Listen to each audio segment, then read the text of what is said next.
Labrīt visiem! Šajā 3. decembrī, svētdienas rītā, sveicu jūs ar šā gada pēdējo mēnesi, kurš jau tagad ir iesācies. Un šajā rītā es arī vēlos ar jums kopīgi pārdomāt par mūsu vislielāko cerību Jēzu Kristu. Un tāpēc es vēlos lasīt vēstuli Kolosiešiem 1. nodaļa un 9. pants. Lai jūs bagātīgi apveltīti ar garīgu gudrību un atziņu visā pilnībā izprastu viņa gribu. Ir brīnišķīga grāmata Bībelē, Pāvila vēstule Kolosiešiem, kur ir ļoti daudz dažādas pamācības mums, kristiešiem.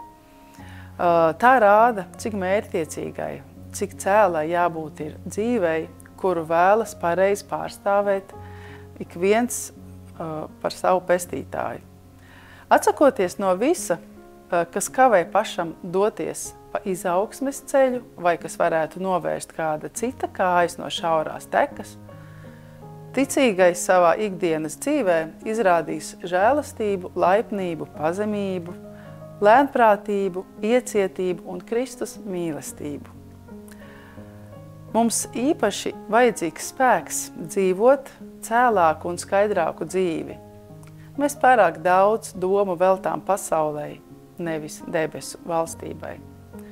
Pūloties sasniegt Dieva paredzēto ideālu, ticīgais nekad nedrīkst zaudēt cerību Kristus žēlastībā, un spēkā visiem ir apsolīta morāla un garīga pilnība.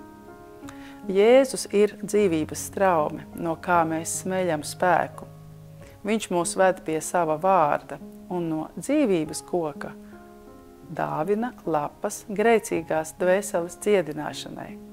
Kristus vada mūs pie Dieva troņa un liek mūsu mutē lūgšanu, ar kuru mēs nonākam ciešā savienībā ar viņu pašu.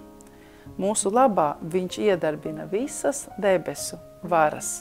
Ik katrā solī mēs sajūtam viņa dzīvinošo spēku. Šie ir brīnišķīgi vārdi, iedrošinoši ļoti katram mums ikvienam.